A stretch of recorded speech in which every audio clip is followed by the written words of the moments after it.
Case కూడా బాగా sensation అయింది.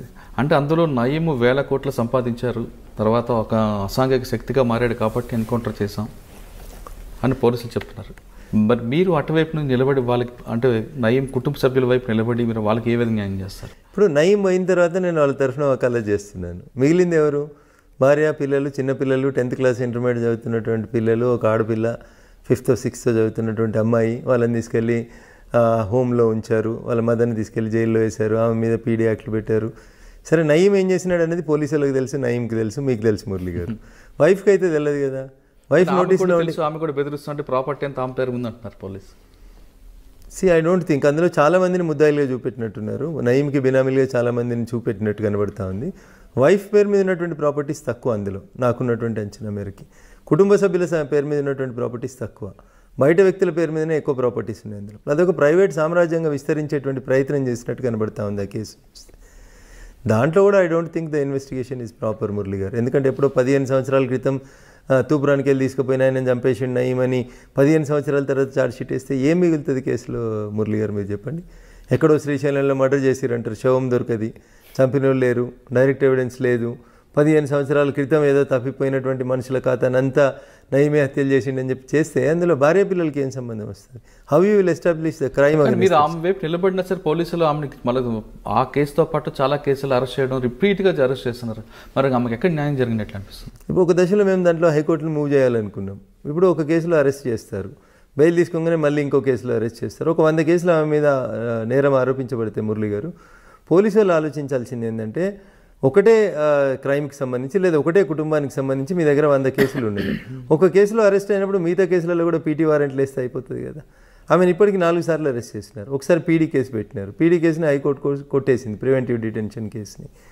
సో కాబట్టి ఆ కేసు లోపల పోలీసు వాళ్ళు ఎందుకు నయీంను పెంచినారు, పోలీసులు నయీం తోటి మంచి చేయించినారా, చెడు చేయించినారా, నయీం అవసరం పోలీసులకు ఎంతసేపు ఉంది అనేది పోలీసులు, ఆయనతో పనిచేసిన పోలీసులు కానీ లేదా ఆయనతో పని చేయించిన పోలీసు అధికారులకు కానీ బాగా తెలిసి ఉంటుంది మురళి గారు. ఆయన పోయిన తర్వాత ఆయన భార్య కూడా ఆ క్రైమ్లలో ముద్దాయి అని చెప్పి పెట్టడాన్ని నేను అపోజ్ చేస్తూ ఉన్నాను. మిగతా గ్యాంగ్స్టరు, మిగతా వాళ్ళు ఉన్నారు, నక్సలైట్లు ఉన్నారు, లొంగిపోయిన నక్సలైట్లు ఉన్నారు, ఇతరులు ఉన్నారు అంటే అది వేరైతుంది మురళి గారు. కుటుంబ సభ్యులు, ఇంటర్మీడియట్ చదివే కొడుకో, 7th క్లాస్ చదివే కూతురో, లేకపోతే ఏం తెలియని అమాయకులైనటువంటి వైఫ్నో సిస్టర్నో క్రైమ్లో ఇన్వాల్వ్ చేయడం సరైంది కాదండి. అంటే మీరు అన్నట్లుగా నయీం బతుకున్నప్పుడు ఎక్కడ కూడా నయీం వైఫ్ కానీ తమ్ముళ్ళు కానీ ఎవరు కూడా బెదిరిస్తున్నట్లు కానీ స్క్రీన్ మీద రాలేదు. కానీ చనిపోయిన తర్వాత నయీం వైఫ్, నయీం బావ, నయీం చెల్లు బెదిరిస్తున్నారంటూ వాళ్ళని పదే అరెస్ట్ చేయడం ఎంతవరకు కరెక్ట్ అంటారు? ఇప్పుడు ఏం చేయాలో తెలియక తప్పనిసరి పరిస్థితులలో ఎవరినో ఒకరిని ముద్దాయం చేయడం తప్ప ఏం లేదు అందులో మురళి గారు. కానీ వాళ్ళకి మానసిక క్షోభ ఉంటుంది కదా. అదే చెప్తా ఉన్నాను నేను మీకు. అక్కడ వాళ్ళు నష్టపోతూ ఉన్నారు తప్ప నయీం బతుకున్నప్పుడు జరిగినటువంటి నేరాలు ఏమైనా ఉంటే వాటి మీద నయీం బాధ్యుడు అవుతాడు. నయీంతో పాటు ఇంకెవరైనా క్రైమ్ చేసి ఉంటే వాళ్ళు బాధ్యులు అవుతారు. ఆయన పోయిన తర్వాత ఆయన కుటుంబ సభ్యుల్ని అరెస్ట్ చేయడం అనేది అన్యాయం. అందులోపల చెల్లె చేసింది, అక్క చేసింది, చెల్లెకి నడవరాదు, అక్కకు పరిగెత్తరాదు, తమ్ముడు లేనే లేడు, తమ్ముడిని నక్సలైట్లే చంపేసినారు. ఇంకేముంటుంది అక్కడ కేసులో? ఏం బలం ఉంటుంది? 84 years ఉన్న ముసలిళ్ళని కూడా తెచ్చి రిమాండ్ చేసుడు, దానివల్ల ఏం సాధించగలుగుతారు మురళి గారు? వాళ్ళ మీద మీరు పిటిషన్ వేయచ్చు కదా. వేస్తూ ఉన్నాం కానీ కోర్టులు కూడా నయీం కేసు అనేసరికి కొంచెం మీకు తెలుసు కదా మురళి గారు, భయపడతా ఉంటారు, ఓపిక వినాలంటారు, టైం తీసుకోండి అంటారు. ఒక్కొక్క బెయిల్ పిటిషన్ రావడానికి 3 నెలలు 6 నెలలు పడతా ఉంది.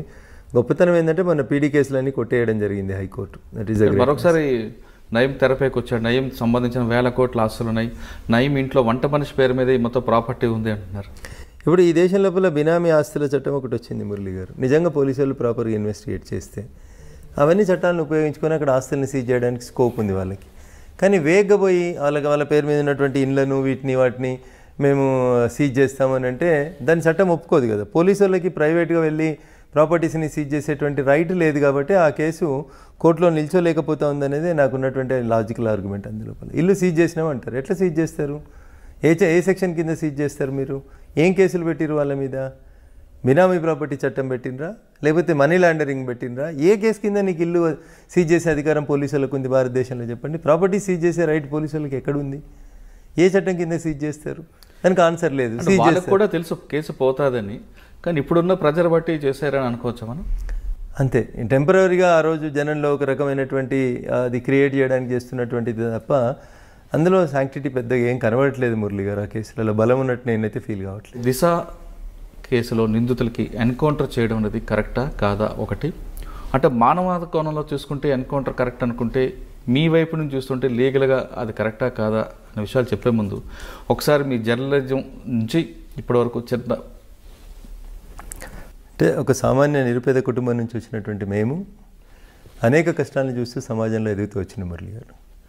పేద ప్రజల కష్టం వస్తే అండగా నిల్చోవలసినటువంటి ఈ వ్యవస్థలో, అది పోలీస్ వ్యవస్థన, న్యాయ వ్యవస్థన, రాజకీయ వ్యవస్థన, ఏ వ్యవస్థ కూడా పేదోడి కష్టాన్ని పట్టించుకోలేనటువంటి పరిస్థితులు, అమాయకులైనటువంటి రైతులు పడుతున్న ఇబ్బందులు, సామాన్యుడైనటువంటి తెలంగాణ ప్రజానికానికి కలుగుతున్నటువంటి ఇబ్బందుల్ని గమనంలోకి తీసుకున్నప్పుడు ఒక దశలో పోలీస్ కావాలని, ఒక దశలో వకీల్ కావాలని, ఒక దశలో రాజకీయ నాయకుడు అయితేనే ఎక్కువ సెక్షన్ ఆఫ్ పీపుల్కి న్యాయం చేస్తామేమో అనేటువంటి ఆశతోటి రకరకాలైనటువంటి వృత్తుల్ని మారుస్తూ చివరికి రాజకీయమే నా వృత్తిగా సెటిల్ అయినప్పటికీ కూడా ఇప్పటికీ పలు దఫాలుగా మీరు అడిగినప్పుడు అనేక కేసులలో ఒక అడ్వకేట్గా ఉండి కొంతవరకు అక్కడ బాధిత కుటుంబాలకి న్యాయం చేయాలనేటువంటి ఒక ఆలోచన ఉంది. అన్ని చోట్లలో పోలీసు వాళ్ళు తప్ప, అన్ని చోట్లలో పోలీసు వాళ్ళు రైటా అంటే పోలీసులలో కూడా మంచి వాళ్ళు ఉన్నారు మురళి గారు, చెడ్డ వాళ్ళు కూడా ఉన్నారు. సో దిశ ఎన్కౌంటర్ జరిగినటువంటి మొదటి 1-2 రోజులలో ప్రజల నుంచి వచ్చినటువంటి ఉత్సాహం, స్పందన చూస్తే ఈ దేశంలో ఏదో వ్యవస్థలు విఫలం చెందుతూ ఉన్నాయి, వ్యవస్థలు విఫలమైనాయి కాబట్టి ప్రజలలో ఒక రకమైనటువంటి ఆవేదన, ఆవేశం వస్తూ ఉంది. ప్రజలందరూ కూడా ఈ వ్యవస్థల్ని సరి చేయడానికి ఎన్కౌంటరే సరైంది అనేది భావించినారు అనేటువంటి ఒక మెసేజ్ని అటు మీడియా కానీ అక్కడ జరిగినటువంటి సంఘటనలు బట్టి కానీ మనం గమనించి విషయం వెళ్ళే ముందు మీరు గతంలో చేసిన కేసుల గురించి ఒకసారి డిస్కస్ చేద్దాం. మీరు జర్నలిస్ట్గా ఉన్నప్పుడు రాసిన పటాన్చేరులో పారిశ్రామిక వాడల మీద జరిగిన విషయంతో పాటు మీరు అడ్వకేట్. ఇప్పుడు అక్కడ నేను మొదటి నుంచి కూడా మురళి గారు చిన్న కుటుంబం నుంచి వచ్చిన కాబట్టి మానవతా హృదయంతో స్పందించడం కొంచెం అలవాటైంది. ఈనాడు రిపోర్టర్గా నేను పనిచేసేటప్పుడు మురళి గారు ఒక చిన్న సంఘటన చెప్తాను మీకు, హృదయ విదారకరమైనటువంటి సంఘటన. పటాన్చేరు అంటేనే కాలుష్యానికి కాసారంగా మారింది, మీరు చూసారు. పోచారం అనేటువంటి ఒక గ్రామంలో ఒక తల్లికి 14 సార్లు అబార్షన్లు అయినాయి మురళి గారు. ఏంది అంటే ఆ గ్రామం, పోచారం అనే గ్రామం నక్కవాగు తలాపునే ఉంటుంది. ప్రతి పరిశ్రమ విడుదల చేసినటువంటి రసాయనాలన్నీ నక్కవాగులో లోపలికి పర్కులేట్ అయ్యి భూమి లోపలికి, అసలు ఆ పోచారం అనేటువంటి విలేజ్ లోపల జనజీవనం అతలాకుతలమైనప్పుడు నక్కవాగు గురించి సంబంధించినటువంటి అనేక public interest litigation petitions move చేస్తే నాడు జస్టిస్ జీవన్ రెడ్డి గారు చెప్తారు, పటాన్చెరులో ఉన్నటువంటి నక్కవాగు చచ్చిపోయింది అన్నారు. అంటే దాని నీరు దేనికి ఉపయోగకరం కాదు అన్నారు. ఇంకో దశ లోపల సుదర్శన్ రెడ్డి గారు అనుకుంటే దాన్ని మినీ చెర్నోబిల్గా డిక్లేర్ చేసినటువంటి పరిస్థితి వచ్చింది పటాన్చెరుకి. సుప్రీంకోర్టే జోక్యం చేసుకొని పటాన్చెరు చుట్టూ ఉన్నటువంటి కొన్ని గ్రామాలకి ఉచితంగా రక్షిత మంచినీరు ఇవ్వాలని చెప్పి ఆర్డర్ ఇచ్చేటువంటి పరిస్థితికి వచ్చింది. సో అట్లా కాలుష్యానికి వ్యతిరేకంగా మొదలైనటువంటి మా పంచాయతీ పేద ప్రజలకు అనుకూలంగా ఉండేటువంటి అనేక సమస్యల్ని పోరాడాల్సి వచ్చింది. రామచంద్రాపురం మండలం బండ్లగూడ అని ఇంకో గ్రామం ఉంటుంది మురళి గారు. ఏ బ్లూ బేబీ ఈజ్ బార్న్. జనరల్గా మనిషి ఎందుకు ఇట్లా ఉంటాడు, మనిషి రక్తం ఎందుకు ఎర్రగా ఉంటుంది అంటే హీమోగ్లోబిన్ ఉంటే, బ్లడ్లో హీమోగ్లోబిన్ ఉంటుంది కాబట్టి మనిషి రక్తం ఎరుపుగా ఉంటుంది మురళి గారు. కానీ బండ్లగూడలో ఒక తల్లికి పుట్టినటువంటి బిడ్డ నీలి రక్తంతో పుట్టింది. సో కొద్ది రోజులకే చనిపోయింది పాప. దాని మీద జరిగినటువంటి ప్రయోగాలలో తెలిసింది ఏంటంటే ఆ పాప రక్తంలో హీమోగ్లోబిన్ ప్లేస్ లోపల సీసం అక్యుములేట్ అయింది, లెడ్ వచ్చింది. ఎక్కడి నుంచి వచ్చింది లెడ్? బండ్లగూడ చుట్టుపక్కల ఉన్నటువంటి మనుషులందరూ రక్తం శాంపుల్స్ తీసుకొని చూస్తుంటే వారి బ్లడ్ లోపల లెడ్ పర్సెంటేజ్ పెరుగుతుంది అనేది సైంటిస్టులు గమనించినారు. ఎక్కడి నుంచి వచ్చింది? ఆ చుట్టుపక్కల ఉన్నటువంటి కెమికల్ కంపెనీస్ అన్ని యాసిడ్స్ని వాడి, స్టీల్ ఇండస్ట్రీస్ అన్ని యాసిడ్తో కడిగి స్టీల్ని ప్యూరిఫై చేస్తున్న పరిణామ క్రమంలో యాసిడ్ని భూమిలోకి పర్క్యులేట్ చేస్తే దానిలోంచి ఆ చుట్టుపక్కల ఉన్న బోర్ల ద్వారా వచ్చిన నీళ్ళల్లో అట్లా బ్లూ బేబీస్ బార్న్. సో ఇట్లా సమాజంలో ఉన్నటువంటి చిన్న చిన్న పోరాడాల్సినటువంటి సెక్షన్స్ తరఫున మాట్లాడాల్సి వచ్చినప్పుడు మాట్లాడడం మొదలుపెట్టినటువంటి నా నేచర్లో ఒక రకమైనటువంటి తిరుగుబాటుతనం, మొండితనం, గట్టిగా కొట్లాడాలనేటువంటి నేచర్ వచ్చింది. మీరు చెప్పినటువంటి షామీర్పేట ఎన్కౌంటర్ లోపల అదే ఒక రకమైనటువంటి కేసు. అంటే జర్నలిస్ట్గా మీరు ఉన్నప్పుడు చెప్పిన సమస్య మీద పోరాటం చేస్తున్న రఘునంద గారు అడ్వకేట్కి ఎందుకు మారాలనుకున్నారు? అప్పటికే కుటుంబ నేపథ్యం చిన్న వ్యవసాయ కుటుంబం. నా తర్వాత తమ్ముడు వకాలత్ చదవాలని ఒక ఇంట్రెస్ట్లో ఉండే. తమ్ముడి కోసం అని చెప్పి నేను ఎంట్రన్స్ ఎగ్జామ్స్కి ప్రిపేర్ అయ్యి రాసాం, ఇద్దరం కలిసి రాసాం. ఇద్దరికి ర్యాంక్ వచ్చింది, సీట్ వచ్చింది. సరే ఇద్దరం కలిసి చదివితే బాగుంటుందేమో అనే ఉద్దేశంతో అటువైపు అడుగులు వేసాం. తర్వాత అది ఒక మంచి వృత్తి, చాలామందికి న్యాయం చేయడానికి అవకాశం ఉంది. చాలామంది భయపడతారు పోలీసు వాళ్ళని చూస్తే, కానీ చట్టం తెలియకపోవడం వల్లనే ఈ భయాలు వస్తూ ఉన్నాయి. చట్టాన్ని ఇంకొంచెం కామన్ మ్యాన్కి తీసుకెళ్లాలని అనుకున్నప్పుడు లీగల్ లిటరసీ క్యాంపులు, రకరకాలైనటువంటి అవేర్నెస్ క్యాంప్స్ కోసం వకాలత్లో జాయిన్ అయ్యాం. రిపోర్టర్గా చేసినా, అడ్వకేట్గా చేసినా, ఏది చేసినా జన బాహల్యం కోసం, జనం కోసం, జనంలో అవేర్నెస్ కోసమే పనిచేస్తూ వచ్చినటువంటి పరిణామక్రమం. సో క్రిమినల్ సైడ్ ప్రాక్టీస్లోకి వచ్చిన తర్వాత ఈ రాష్ట్రంలో సంచలనం చెందిన అనేక క్రిమినల్ కేసులు. అంటే ఫస్ట్ కేసు ఒకటి చెప్పండి. నేను చేసిన మొట్టమొదటి మర్డర్ కేసు రామచంద్రపురంలో చెరువు కట్ట, ఒకటి రాయసముద్రం అనే ఒక చెరువు కట్టు ఉంటుంది మురళి గారు. ఇద్దరు ఫ్రెండ్స్ కలిసి సాయంత్రం 4 గంటలకి మూడు బీర్ బాటిల్ తెచ్చుకుంటారు. 2 బీర్ బాటిల్ ఇద్దరు తాగిన తర్వాత 3వ బీర్ బాటిల్ ఎవరు తాగాలనే పంచాయతీ వచ్చినప్పుడు అంతకుముందే తాగిన బీర్ బాటిల్తో కలిసి ఇంకొక మిత్రుని పొడి చేస్తాడు పగలగొట్టేసి. That is my first criminal murder case in 1998 if I'm not wrong. So అప్పటికే చాలామంది భయపట్టించినారు, ఏందిరా అట్లాంటి కేసులు చేస్తా ఉన్నావు, ప్రాక్టీస్లోకి వచ్చిన తొలి రోజులలోనే ఇట్లాంటి సెన్సేషనల్ కేసులు చేస్తే మనకి ఇబ్బంది అవుతుంది అని చెప్పి చాలామంది మిత్రులు చాలా భయపట్టించారు. అది ప్రాక్టీస్కి వచ్చిన తొలి రోజులు. అప్పటి నుంచి కూడా నాకు ఏదైనా ఛాలెంజ్గా తీసుకోవడం, మొండిగా పనిచేయడం ఇష్టం కాబట్టి అక్కడ నుంచి స్టార్ట్ అయిన కేసులో మీరు అక్యూజ్డ్ వైపు ఉన్నారా? అక్యూజ్డ్ వైపు. అంటే అక్యూజ్డ్ ఏ విధంగా బయటకు తీసుకొచ్చారు? ఇంకా అదేముంటుంది సార్, పోలీస్ ఇన్వెస్టిగేషన్స్ ఎట్లుంటాయి మీకు తెలియదు ఏముంటుంది మురళి గారు. 100 పన్నొత్తిళ్ళు ఉంటాయి వాళ్ళకి. శవం అక్కడే ఉంటుంది, శవం తీసుకొస్తారు, బాటిల్ తీసుకురారు, బాటిల్ తీసుకొస్తే బండ తీసుకురారు, అక్కడ ఫోరెన్సిక్ సైన్స్ ల్యాబొరేటరీకి పంపాల్సిన అంశాలు అనేకం ఉంటాయి. మన పోలీసింగ్కి, మన ఇన్వెస్టిగేషన్కి, ఇతర దేశాల్లో ఉన్న ఇన్వెస్టిగేషన్కి నేను మొదటి నుంచి కూడా చెప్తుంది అది ఒకటే మురళి గారు. ఒక ఎఫ్ఐఆర్ రిజిస్టర్ అయితే ఛార్జ్షీట్ ఫైల్ చేసేదాకా ఆ ఐఓకి వేరే డ్యూటీ ఇవ్వద్దు అనేది నా వాదన, నా విజ్ఞప్తి, నా డిమాండ్ కూడా. ఎందుకంటే ఒక్కొక్క క్రైమ్లో ఒక్కొక్క రకమైనటువంటి ఇన్వెస్టిగేషన్ చేయాలి మురళి గారు. ఏదన్నా ఒక మేజర్ క్రైమ్ జరిగింది అనుకోరి, గంట సేపు కాగానే మీడియా వస్తుంది, పొలిటికల్ లీడర్లు వస్తారు, మాబ్ గ్యాదరింగ్ వస్తుంది, వేల మంది జమ అవుతారు, మీకు సీన్ డిస్టర్బ్ అయిపోతుంది. సీన్లో మీరు ప్రతి సీన్ లోపల కూడా ఇప్పుడు ఆడ మర్డర్ జరిగింది, శవం ఆడబడింది, ఓడు కత్తితోటి పొడుస్తాడు, ఓడు బాటిల్తో పడి పెనుగులాట అవుతుంది, అక్కడ రకరకాలైనటువంటి సంఘటనలు జరిగిన తర్వాత ఒక హత్య జరుగుతుంది. కింద పడినటువంటి కంట్రోల్ ఎర్త్ అంటే బ్లడ్తో సహా, మట్టితో సహా, కత్తి, వెంట్రుకలు, గోర్లు, శరీర ముక్కలు ప్రతిదీ కలెక్ట్ చేయాలి. వేల మంది మాబ్ జాయిన్ అయిన తర్వాత సీన్ ఎట్లా కంట్రోల్లో ఉంటుంది అంటారు మురళి గారు. అక్కడ మొదలవుతుంది కష్టం ఇన్వెస్టిగేటింగ్. చేసుకుని ఫస్ట్ కేసులో ఎలాగా బయట తీసుకొచ్చారు? సో దాని లోపల అంటే సర్కమ్స్టెన్షియల్ ఎవిడెన్సెస్ని పోలీసులు ప్రాపర్గా లింకప్ చేయలేకపోయినారు. Because it is an open place, చెరువు కట్ట, సాయంత్రం 5:30-6 గంటల ప్రాంతంలో జరిగినటువంటి సంఘటన. ఆ సమయం లోపల అక్కడ దాన్ని లింకప్ చేయడానికి ఎవిడెన్స్. చనిపోయారు, ఒకడు ఇంకొకరిని చంపేశాడు, 2 దోస్తులు కలిసి 3 బీర్ సీసాలు తెచ్చుకున్నారు. ఎవిడెన్స్ ఏం లేదు, ఏముంటుంది చెప్పండి, అన్లెస్ అంటే ఆయనే కన్ఫెషన్ తప్ప. ఆయనంతలో ఆయనే మళ్ళీ పోలీసు వాళ్ళకి నేనే చంపేశానని అడ్మిట్ అయ్యాడనే ఒక నేరస్తుని అంగీకారం తప్ప అది చెల్లదు కదా. Confession made before A police officer is inadmissible. So అక్కడ ఆ రికవరీ చేసినటువంటి బీర్ బాటిల్ ముక్క మీద ఫింగర్ ప్రింట్స్ తీసుకోవడం, ఇట్లాంటివన్నీ సైంటిఫిక్ ఎవిడెన్స్ తీసుకోవడానికి ఒక అవకాశం ఉండే. But scene was disturbed. Police could not be in a position to collect that beer bottle or evidence, finger prints లేవు. సో వీళ్ళిద్దరు ఫ్రెండ్స్ అనేది అందరు సాక్ష్యం చెప్తా ఉన్నారు. మరి హత్య చేసేంత వీళ్ళిద్దరి మధ్యలో శత్రుత్వం ఎక్కడుంది, ఎక్కడ కనబడలేదు. So there is a chance for some third person also to do it అనేది చెప్పినప్పుడు బెనిఫిట్ ఆఫ్ డౌట్ ఆల్వేస్ మీరు క్రిమినల్ లాలో చూడండి, benefit of doubt will be given to accused only. So అట్లా ఆ నేరస్తుని నేను బయటికి తీసుకొచ్చాను. అప్పటి నుంచి కాన్ఫిడెన్స్ లెవెల్స్ పెరిగిపోయినాయి. సో క్రిమినల్ సైడ్ మనం ఏం చేసినా గెలవగలుగుతాం అనేటువంటి ఒక ఆసక్తి పెరిగిపోయింది. దాని తర్వాత ఏ కేసులు వచ్చాయి? ఇంకా ఆ తర్వాత అన్ని సంగారెడ్డి, మా మెదక్ జిల్లా కేంద్రం లోపల వచ్చినటువంటి అనేకమైనటువంటి కేసులలో శివంస్ దగ్గర ఫైరింగ్ అయి పారిపోయిండని ఒక నక్సలైట్ నాయకుడు నందు అని వచ్చిండే, జనశక్తికి సంబంధించిన అతని కేసుతోటి మొదలుకుంటే ఇట్లా మా జిల్లా లోపల కానీ రాష్ట్రం కేసు గురించి ఒకసారి చెప్పండి. మీరు గుర్తుండాలి, కోర్టులో ప్రొడ్యూస్ చేయడానికి నందు ఎలియాస్ మోహన్ రెడ్డి అని ఒకతన్ని తీసుకెళ్తా ఉంటారు. అతను జనశక్తిలో సింపథైజర్గా పనిచేస్తూ ఉన్నారు. కోర్టులో ప్రొడ్యూస్ చేయడానికి పోతే శివంస ప్రాంతం లోపల పోలీస్ జీబులోంచి వెనకాల నుంచి దూకి పారిపోయే ప్రయత్నం చేసినాడని, పబ్లిక్ ప్లేస్లో ఫైరింగ్ అయింది, తిరిగి పట్టుకున్నారని, అట్లా చాలా కేసులు పెట్టారు అతని మీద, జనశక్తికి సంబంధించిన ఒక దళ నాయకుడు. సో ఆ కేసు లోపల కూడా ఏం ఎవిడెన్సెస్ ప్రాపర్గా కలెక్ట్ చేయలేకపోయినారు. మా మెదక్ జిల్లా రకరకాల ఓపెన్గా జరిగిన ఇష్యూలో కూడా పోలీసు ఇన్వాల్వ్మెంట్ కాలేదు అక్కడ. నేను అదే చెప్తా ఉన్నా మురళి గారు, పోలీసులకు ఉండేటువంటి పనొత్తిడే ఇక్కడ మనకి మాలాంటి అడ్వకేట్లకు ఉపయోగపడుతుంది. మీకు ఐఓ చేయాల్సినటువంటి ఇన్వెస్టిగేషన్ లోపల ఆయనకు ఉండదు. పొద్దున్న లేవగానే రోడ్డు మీద యాక్సిడెంట్ అవుతుంది, ఈ ఎఫ్ఐఆర్ ఎవరో ఎస్ఐకో లేకపోతే కానిస్టేబుల్కో రైటర్కో ఇచ్చేస్తాడు, ఇంకో కేసులో వెళ్ళిపోతాడు. సో ఈ కేసులో మొత్తం ఎవిడెన్సెస్ కలెక్ట్ చేయాలంటే ఆయన ఒక 10 గంటలు ఆ కేసుని ఆలోచించాల్సి ఉంటుంది. సో ఈ డోంట్ ఫైండ్ టైం. 10 గంటల సంగతి దేవుడు ఎరుగు మీకు. ఈ ఫోను, ఆ ఫోను, ఈ రోడ్ యాక్సిడెంట్, ఆ ఎమ్మెల్యే వచ్చిండు, ఆ మంత్రి వచ్చిండు, ఈడ గొడవ అయింది, ఆడ దొమ్మి అయింది, ఈడ హౌస్ బ్రేక్ అయింది, పరిగెడుతూనే ఉంటారు. రోజు 10 ఎఫ్ఐఆర్లు నమోదవుతున్నటువంటి పోలీస్ స్టేషన్లో మీకు పోలీసుల నుంచి న్యాయం జరుగుతుందని ఎట్లా ఎక్స్పెక్ట్ చేస్తారు చెప్పండి? అన్లెస్ అండ్ అంటే దాని వెనకాల ఏదో పెద్ద ప్రెషర్ ఉంది, గొడవ అవుతుంది, కంపల్సరీ బాగా రాయాలి అన్నప్పుడు ఒక పీపీని పిలుచుకోనో, పీపీ ఒపీనియన్ తీసుకునో, 4 సీనియర్ ఆఫీసర్లను తీసుకునో 4 కేసులు చేస్తున్నారు. లేకపోతే మీకు భారతదేశంలో కన్విక్షన్ రేట్ ఎంత ఉంది మురళి గారు చెప్పారు? సిబిఐ లాంటి గొప్ప ఏజెన్సీ చేస్తే కూడా not even 5% there is a conviction. సరే మరి వ్యవస్థల మీద నమ్మకం ఎట్లుంటుంది, ప్రజలకు విశ్వాసం ఎట్లుంటుంది? మోరల్ కన్విక్షన్స్ పడతా ఉన్నట్టుగా ఆ కేసు తర్వాత నెక్స్ట్. సో ఆ పరిణామ క్రమంలో మా జిల్లాలో చాలా నక్సల్స్ మూవ్మెంట్ జరిగి ఉండేప్పుడు చాలామంది నక్సలైట్లు ప్రజల్ని చంపడం, ప్రజల నుంచి రివోల్ట్ రావడం, ఇట్లాంటి చాలా కేసులు జరుగుతూ ఉంటున్నప్పుడు చాలా కేసులు చేసిన మురళి గారు. మీరు అట్లా సడన్గా 25 years ఆఫ్ ప్రాక్టీస్లో అనేక రకాలైనటువంటి కేసులు మా జిల్లాలో. మీరు చేస్తున్న అన్ని కేసుల తర్వాత రఘునంద్ గారి పేరు షామీర్పేట ఎక్స్చేంజ్ ఆఫ్ ఫైర్ మీద మరొకసారి మారబోగింది. ఒకసారి ఆ కేసు గురించి, ఎందుకంటే అప్పుడులో పోలీసుల మీద చాలా కాల్పులు జరిపి పారిపోయిన వ్యక్తిని మీరు సరెండర్ చేయడం, అతనికి బెయిల్ ఇప్పించడం లాంటి చేశారు. అంటే మురళి గారు ఇప్పుడు ఒక కేసుకి ఇంకొక కేసుకి పొంతనుండదు, పోలిక ఉండదు క్రైమ్ లోపల. సో బేసికల్గా అందులో క్రైమ్ చేసినటువంటి వాళ్ళు సిద్దిపేటకి సంబంధించినటువంటి వాళ్ళు.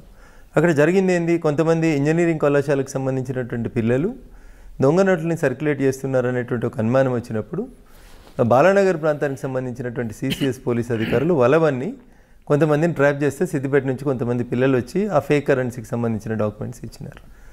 దాన్ని తయారు చేస్తున్నటువంటి ఒక వ్యక్తిని మళ్ళీ పిలవడానికని పోలీసు వాళ్ళు ట్రాప్ చేసినారు. ట్రాప్ చేసి రమ్మన్నప్పుడు వాడికి ఎందుకో డౌట్ వచ్చి వాడు ఇంకో 2-3 స్నేహితులను తీసుకొని కారులో వచ్చి షామీర్పేట ప్రాంతంలో ఉన్నారు. ఈవినింగ్ ఇట్ అబౌట్ 5:45, 6 ఆ ప్రాంతంలో.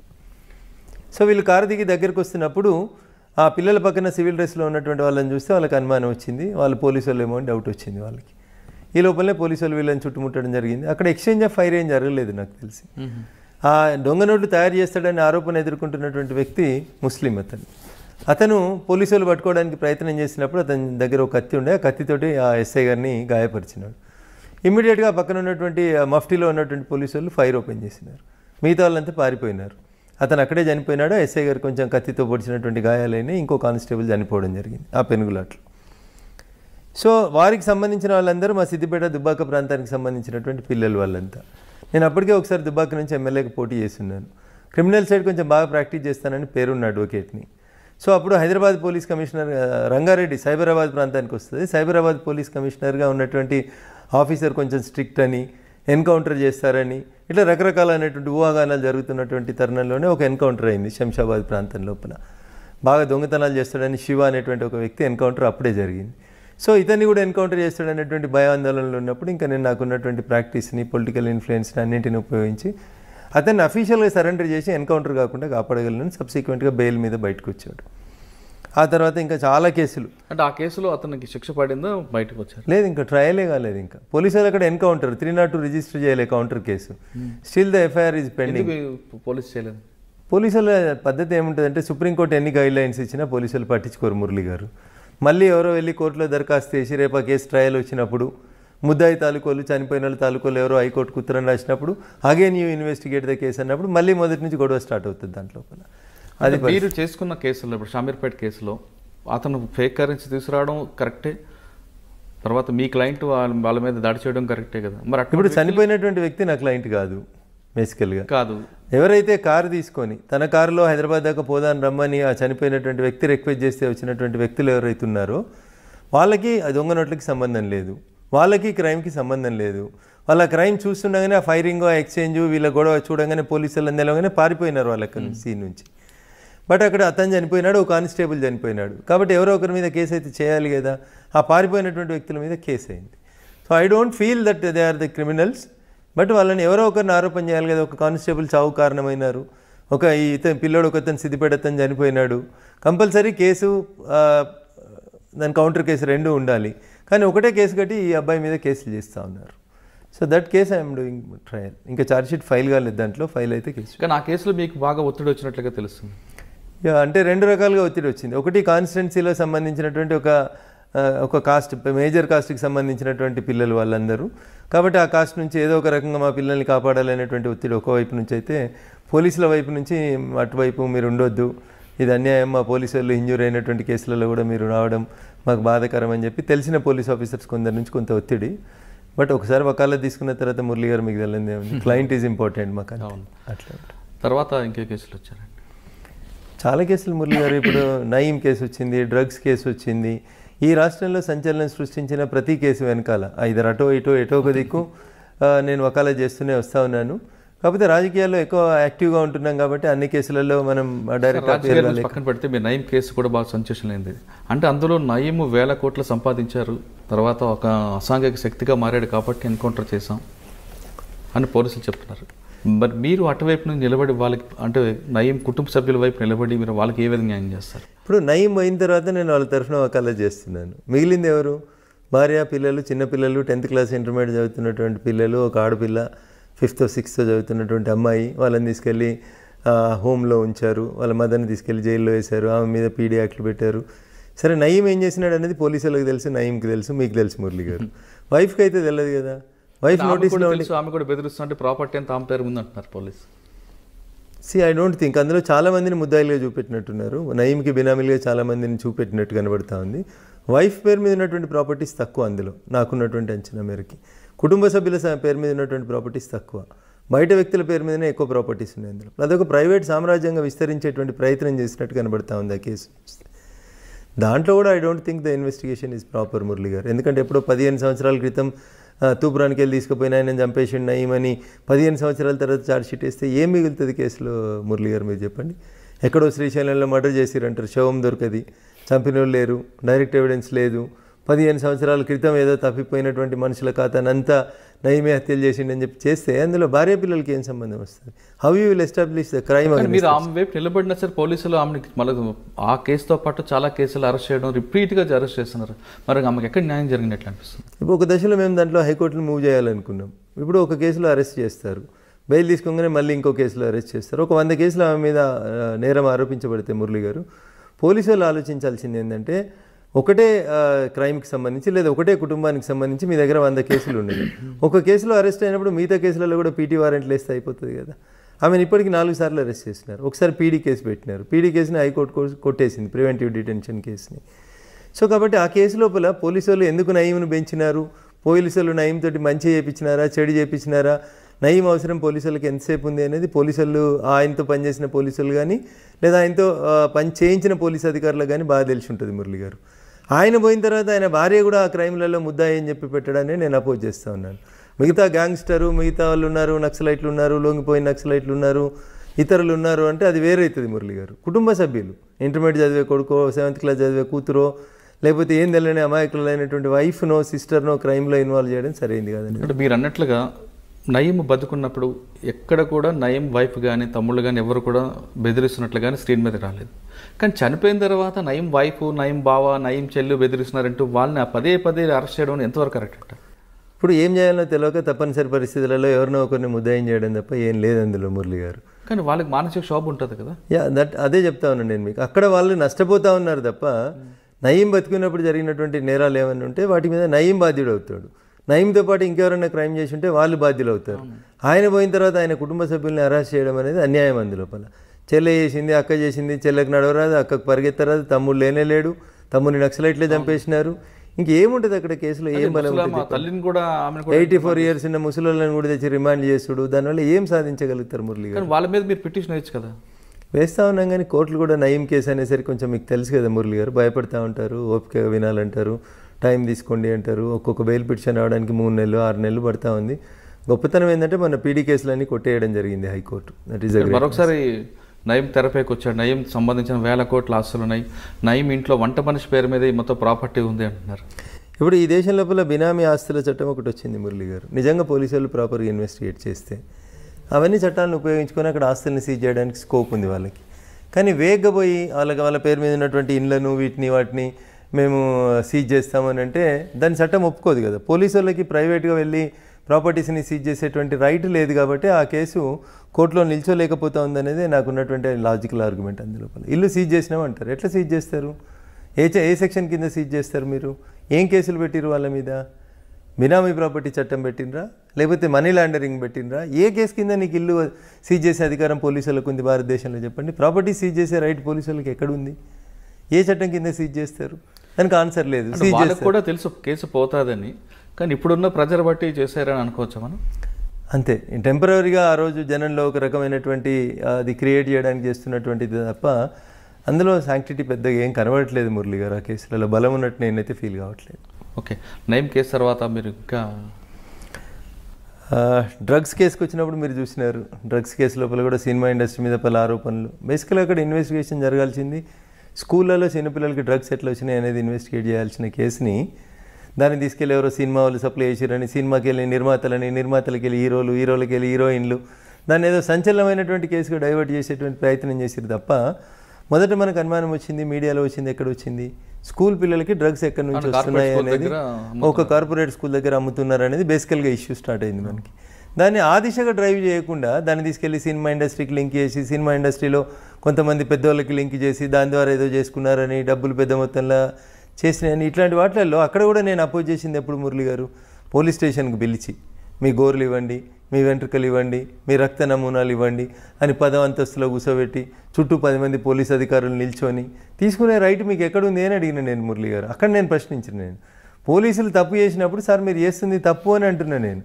అంతకుమించి మీరు ఇన్వెస్టిగేషన్ చేయొద్దని నేను ఎప్పుడు చెప్పలేదు. ఏ చట్ట ప్రకారం నువ్వు అది తీసుకుంటున్నావు, హెయిర్ తీసుకోవాలని నువ్వు అనుకున్నావు. సో ఈ గివ్ హిమ్ ఏ నోటీస్, ఆయనకు నోటీస్ ఈ ప్రొసీజర్ ఏం చెప్పింది కోర్టు ప్రొసీజర్ ప్రకారము. Unless and until drunk and డ్రైవ్లో తప్ప మిమ్మల్ని తీసుకెళ్ళి టెస్ట్లు చేయించి మిమ్మల్ని మీ శరీరంలోంచి ఆల్కహాల్ ఉందా లేదా అని చెప్పి టెస్ట్ చేసేటువంటి పరిస్థితి మీకు డ్రంక్ అండ్ డ్రైవ్ కేసులలో మినహా పోలీసు వాళ్ళకి మీ శరీరంలోంచి ఒక భాగం తీసుకొని పోయే అధికారం ఎక్కడిది? గోర్లు ఎక్కడికి వెళ్ళి తీసుకుంటారు, వెంట్రుకలు ఎట్లా తీసుకుంటారు? తీసుకోమని నీకు చట్టం చెప్తే ఏ చట్ట ప్రకారం తీసుకుంటున్నావు నాకు నోటీస్ ఇవ్వమని అడిగా నేను. సో అక్కడి నుంచి ఈ మొండితనం ఈ గొడవలు స్టార్ట్ అవుతున్నట్టు కనబడుతుంటుంది మురళి గారు. దాంట్లో కూడా హైకోర్టు అదే చెప్పింది, మేము కేసు ఫైల్ చేసిన తర్వాతనే మీరు ఎవరిని పిలిచినా వాళ్ళ కాన్సెంట్ లేకుండా వాళ్ళ శరీరంలోని ఏ పార్ట్ కూడా తీసుకోవద్దు అని చెప్పింది. అది నేచురల్ జస్టిస్ మురళి గారు. అది అక్కడే గొడవ స్టార్ట్ అవుతుంది. ఆ కేసులో అంత హైప్ తీసుకొచ్చిన పోలీస్ ఆఫీసర్స్ అంటే ఎక్సైజ్ డిపార్ట్మెంట్ తర్వాత ఛార్జ్ షీట్ వేసిన అంత పెద్ద ప్రయోజనం కనిపించట్లేదు. ఏం పర్లేదు, కొండందవి ఎల్కను కూడా పట్టలేకపోయినారు మురళి గారు. నేను అదే చెప్తా ఉన్నా మీకు. When you have consumed a drug or myself I have consumed a drug అనుకోండి, అది ఎంతకాలం ఉంటుంది మన శరీరం లోపల, ఏ రోజు కన్జ్యూమ్ చేసిన డ్రగ్ ఎక్కడిది, ఇండియాలోకి ఎప్పుడు వచ్చింది, సప్లై చేసింది ఎవరు, తీసుకెళ్ళింది ఎవరు, ఇట్లా అసలు ఏమైనా సైంటిఫిక్ ఎవిడెన్సే లేకుండా మురళి గారు సంచలనాల కోసం కేసులు చేస్తాం, టీవీలలో బ్రేకింగ్ల కోసం స్క్రోలింగ్ల కోసం కేసులు చేస్తామంటే ఎట్లా కుదురుతుంది మురళి గారు? ఇప్పుడు మీరు చెప్తున్న డ్రగ్ కేసులో కూడా మీకు తెలుసు, జనానికి తెలుసు ఆ కేసులో ఏం జరగదు, మీరే అంటున్నారు కొండంతా వెలంకి పట్టేట్టు. కానీ వాళ్ళకి జరగాల్సిన డ్యామేజ్ ఆల్రెడీ జరిగింది కదండి. సో లాభం జరిగిందా దానివల్ల నష్టం జరిగిందా అనేది నేను ఇప్పుడే చెప్పలేను సార్ మీకు. సో కొంత సినిమా ఇండస్ట్రీ భయపట్టింది, కొందరు సినిమా హీరోలు ఆందోళనకు గురైనారు, డబ్బులు ఖర్చు పెట్టుకున్నారు, రకరకాలైనటువంటి ఇబ్బందులు పడ్డారు అనేటువంటి మాట వాస్తవం మురళి గారు. సో ఒక కేసుని కప్పిపుచ్చడానికి మీరు అప్పుడు తెలంగాణ రాష్ట్రంలో జరిగిన 1, 2, 3, 4 కేసులని వరుసగా చూస్తే ముందు డ్రగ్స్, తర్వాత నయీము, ఆ తర్వాత మియాపూరు, ఇట్లా ఒకటి తర్వాత ఒకటి ఒక గీతని తుడపకుండా దాని పక్కన ఒక పెద్ద గీత గీసి ఈ గీతని పక్కకి జరిపినట్టు కంటిన్యూస్గా వస్తున్నటువంటి ఆ క్రైమ్లకు సంబంధించినటువంటి సంఘటనల్ని పక్కదారి పట్టించడానికే ఒకదాని తర్వాత ఒక సంఘటనని బయటికి తీసుకొచ్చినట్టు కనబడుతుంది తప్ప ఏ ఒక్క సంఘటనలన్నా చివరిదాకా ఇన్వెస్టిగేషన్ కొనసాగి దోషుల్ని కోర్టు ముందు నిలబెట్టి ఒక్క కేసు చూపెట్టండి సార్ మీరు. అదే మీరు చెప్తున్నారు ఒక కేసు కూడా ఓటుకు లేదు, మియాపూర్ భూములు సార్. నిజామాబాద్లో మీరు చూసినారు, అక్కడ బార్డర్ దగ్గర చెక్ పోస్ట్ దగ్గర 250 కోట్లు దొంగ రిసిప్ట్లు ఇచ్చినారని, సేల్స్ ట్యాక్స్లు, కమర్షియల్ ట్యాక్స్లలో పెద్ద కుంభకోణం జరిగిందని, సిఐడి ఎంక్వైరీ అవుతుందని, ఇది అవుతుందని, ఏది కానీ మీరు చెప్పండి, సంచలనం కోసమే చేసిరు తప్ప whether anybody is properly penalised or whether anybody is properly charge sheeted అనేది ఒక కేసు చెప్పండి సార్ నాకు. అది నీమ్స్లో స్టంట్స్ కాడ నుంచి మొదలుకుంటే ఇప్పుడు నడుస్తున్న ఈఎస్ఐ దాకా ఎన్ని కేసులు బయటకు వచ్చినా అవి కేవలం సంచలనంగా 4 రోజులు వార్తలలో వచ్చేందుకు తప్ప. కానీ మధ్యలో ఎంసెట్ కేసు మాత్రం బాగా సక్సెస్ అయినట్లుగా అనిపిస్తుంది. ఎవరు దోషులు ఎవరు దొరికినారు చూడండి దాంట్లో. బీహార్ నుంచి వాళ్ళు దొరికారు కదా. I don't think they are the original culprits sir. ఇంకా తెలంగాణలో ఉన్నటువంటి అసలు పెద్ద మనుషులను అయితే బయటికి తెచ్చినట్టు నేను అనుకోవట్లేదు సార్. అందులో కూడా అంటే వీటితో పాటు ఇంకేం కేసులు చేస్తారు? రెగ్యులర్గా ప్రొఫెషన్లో వచ్చేటువంటి కేసులలో గ్యాంగ్ రేప్ కేసులు, భయంకరమైనటువంటి పట్టపగల రోడ్ల మీద జరుగుతున్నటువంటి మర్డర్లు, బాగా మీకు కేసులు. ఈ కేసులో పోలీసులు బాగా వర్క్ చేశారు, అయినా నేను కాపాడాను అన్నది మీకు మనసుకు నచ్చిన కేసు వచ్చి. ఇప్పుడు కోజీ క్లబ్లో ఒక ఇన్సిడెంట్ జరిగింది. కోజీ క్లబ్లో ఒక అమ్మాయి అబ్బాయి కలిసి వచ్చారు, ఒక ఇన్సిడెంట్ జరిగింది. బాయ్ ఫ్రెండ్ గర్ల్ ఫ్రెండ్ కలిసి వచ్చారు. లివింగ్ టుగెదరే తప్పు కాదని సుప్రీంకోర్టు చెప్పినాక మీరు నేను చేసేది ఏం లేదు కదా మురళి గారు. సో అనుకోకుండా అక్కడ మేనేజర్ రూమ్లో ఉన్న ఒక ఎయిర్ గన్ తీసుకొని అమ్మాయి ఆ అబ్బాయిని ఏదో మజాక్లో ఇట్లా అంటే అది ట్రిగ్గర్ ఫైర్ అయింది, ఆ పిల్లోడ్లోంచి బుల్లెట్ పోయింది. సో దాంట్లో బాధాకరమైనటువంటి విషయం ఏంటంటే అమ్మాయి ఈజ్ ఇన్నోసెంట్, ఏం తెలియదు, ఏదో కామెడీకి వచ్చినారు వాళ్ళు, అమ్మాయి అబ్బాయి కలిసి సరదాకు వచ్చేపు గడుపుదాం అనుకొని వచ్చినటువంటి సందర్భంలో అనుకోకుండా వాళ్ళకు తుపాకీ కనబడింది. అది బొమ్మ తుపాకీ అనుకుంది, but it is an air gun. Unfortunately air గన్తో కొడితే కూడా చనిపోయినటువంటి సంఘటన అది కోజీ క్లబ్. సో దాంట్లో అమ్మాయి తరఫున చేయాల్సి వచ్చింది తప్పనిసరి పరిస్థితుల్లో. తను ఒక అడ్వకేట్ కుటుంబానికి సంబంధించినటువంటి అమ్మాయి కాబట్టి పేర్లు అవన్నీ బయటకు వస్తే ఇబ్బంది అని చెప్పి అక్కడ స్థానికంగా పోలీసులు సరిగ్గా వర్క్ చేయలేదంటారు అప్పుడు. So I don't blame the police, but మాకుండేటువంటి అడ్వకేట్గా మాకుండేటువంటి అడ్వాంటేజెస్, క్లయింట్లకు ఏదైతే benefit of doubt should be given to the accused అనేటువంటి లాస్ట్ లైన్ ఒకటి ఉంటుందో అది, plus establishing the link from A to Z. English అక్షరాలు రాస్తే A నుంచి Z దాకా రాస్తేనే మొత్తం ఆల్ఫాబెట్స్ కంప్లీట్ అయినట్టయితే మధ్యలో అక్కడొకటి అక్కడొకటి అక్షరాన్ని మనం లింక్ బ్రేక్ చేసినాం అనుకోరు మురళి గారు, you don't see that chain will be complete. కానీ అట్లా బ్రేక్ చేస్తాం. 302 పెట్టడంతో పాటు ఎఫ్ఎస్ఎల్ పంపడం, లోకల్గా అన్ని ఎవిడెన్స్ తీసుకొచ్చారు. సంఘటన జరిగిన తర్వాత ఫస్ట్ పోలీసు వెళ్ళడం, మీడియా కూడా దూరం పెట్టడం, అది ప్రాపర్గా జరిగిందని అనుకుంటున్నాం. కానీ మీ ఎక్కడ బ్రేక్ దొరికింది? నేను అదే చెప్తా ఉన్నాను సార్, ఇన్వెస్టిగేషన్లో మాకు చాలా లాక్యునాస్ దొరుకుతాయి సార్. Not one issue. ఆ కేసు లోపల మనం సంఘటన స్థలాల్లో వాళ్ళు వెళ్ళి రూమ్ బుక్ చేసుకున్న దగ్గర నుంచి మొదలుకుంటే, రూమ్ బుక్ చేసి ఉండాలి కదా ఫస్ట్. మనం కోజీ క్లబ్లో మనం ఒక రూమ్ తీసుకున్నట్టు ఉండాలి కదా. అక్కడ నుంచి మొదలుకుంటే అక్కడ ఉన్న వాచ్మెన్ దగ్గర నుంచి అసలు ఎయిర్ గన్ ఎక్కడిది, ఎయిర్ గన్లో పెల్లెట్ ఎక్కడిది, 100 ఇష్యూస్ ఉన్నాయి సార్ అందులోపల. అంతా టెక్నికల్ ఎవిడెన్స్. పేరు మార్చి తీసుకున్నట్టుగా తెలుస్తుంది. లేదు సార్, లేదు. వాళ్ళ పేరు మీద తీసుకున్నారు, ఒరిజినల్గా వాళ్ళ పేరు మీదనే తీసుకున్నారు, అన్నీ వాళ్ళే చేశారు. అంటే ఎక్కడ మీకు బ్రేక్ కనిపించిందండి? అంటే సైంటిఫిక్ ఎవిడెన్స్లో బ్రేకేజ్ వచ్చింది అక్కడ. మళ్ళీ నేను చెప్తా ఉన్నా మీకు, ఆ ఎయిర్ గన్ మీద ఫింగర్ ప్రింట్స్ తీసుకోలేదు, ఆ అమ్మాయి ఫైర్ చేసిందని చెప్పి చెప్పలేదు, అమ్మాయి రూమ్లో ఉంది అని చెప్పి ఎవరు సాక్ష్యం చెప్పడానికి కూడా చెప్పలేదు అక్కడ. సో ఇవన్నీ సో మెనీ ఇష్యూస్. వాళ్ళ పేరెంట్స్ కూడా కోర్టుకి ప్రతిసారి కంప్లైంట్ చేసేవాళ్ళు, చనిపోయిన అబ్బాయి వాళ్ళ పేరెంట్స్. అమ్మాయి చంపలేదు, వేరే వాళ్ళు చంపినారు, ఆ కేసుని ఆ దిశలో ఇన్వెస్టిగేట్ చేయండి అనేది వాళ్ళు రకరకాల కంప్లైంట్స్ పెడుతూ వచ్చినారు.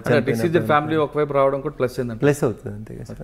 ఆరోపణ అంతా వాళ్ళు వేరే వాళ్ళ మీదకి పోతుంది. అసలు నా కొడుకు అమ్మాయి ఎవరో తెలియదు, అమ్మాయికి చంపాల్సిన అవసరం ఏమొచ్చింది, నా కొడుకుని చంపిన వాళ్ళు వేరే వాళ్ళు, పోలీసు వాళ్ళు కావాలని ఎవరు అమాయకురాలైనటువంటి అమ్మాయి మీద పెడుతున్నారు. This is the version of the parents of the diseased. So అట్లా కొంత నాకు మోరల్గా సపోర్ట్ దొరికింది ఆ కేసు లోపల. ఓకే, వాటి తర్వాత ఇంకా మంచి కేసులు చెప్పండి. అన్నీ మంచి అంటే వినడానికి అందరికీ ఇబ్బంది కలిగించే కేసులాగానే ఉంటాయి మురళి గారు. ఒకటి చెప్పండి. సో మాకు ప్రొఫెషన్ పరంగా ఇంట్రెస్టింగ్గా అనిపిస్తూ ఉంటాయి, కానీ మిగతా అన్నీ అదర్వైజ్ కొంచెం ఇబ్బందికరమైనటువంటి కేసులే. సమాజంలో పేరున్నటువంటి వ్యక్తులకు సంబంధించినటువంటి కేసులు, ఇంకా వాళ్ళ కుటుంబాలు, వాళ్ళ పేర్లు చెప్పడం వల్ల కొంత కుటుంబాల పేర్లు చెప్పకుండా ఇన్సిడెంట్ చెప్పేస్తే మీకు వచ్చేస్తుంది అది ఎవరు ఏంది అనేది.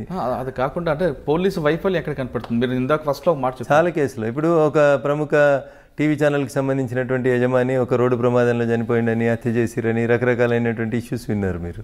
దాంట్లో ఏం జరిగింది మళ్ళీ మీకు ఫైనల్గా వచ్చేసరికి? ఆంధ్రప్రదేశ్ పోలీసు వాళ్ళు ఏం చేసారు, తెలంగాణ పోలీసు వాళ్ళు ఏం చేసిండ్రు, అసలు నిందితులు ఎవరు, ఎవరిని తీసుకొచ్చినారు, ఎప్పుడు వచ్చింది, అది కూడా మీరు గమనించినారు. ఒక టీవీ ఛానల్ యజమానికి సంబంధించినటువంటి కేసులో ఇట్లా చాలా కేసులు. జూబ్లీహిల్స్లో మర్డర్ చేసి తీసుకొచ్చి నందిగామలో పడేయడంతో ఆంధ్రప్రదేశ్ పోలీసులు తెలంగాణకు షిఫ్ట్ చేశారు. ఇప్పుడు ప్రాపర్ ఇన్వెస్టిగేషన్ జరుగుతుంది అనుకోవచ్చు కదా? జరిగిందని అనుకుందాం, but we have our own interest in that case కాబట్టి రకరకాలైనటువంటి ఆరోపణలు అంటే చాలా కేసులు మురళి గారు. దీనికి అన్నిటికీ మూల కారణం, I don't want to blame the system of police, only the issue వాళ్ళకి సరైనంత సమయం ఇవ్వట్లేదు వ్యవస్థ. ఒక పోలీస్ అధికారికి కన్విక్షన్ రావాలనుకుంటే సీనియర్ అడ్వకేట్గా, మీరు క్రిమినల్ అడ్వకేట్గా చెప్పండి, మీరు చేసే అన్ని కేసుల్లో పోలీస్ లూప్ హోల్స్ ఎక్కడ ఉన్నాయో అది పట్టుకొని మీరు వాళ్ళకి అక్యూజ్కి మీకు సపోర్ట్ చేస్తున్నారు.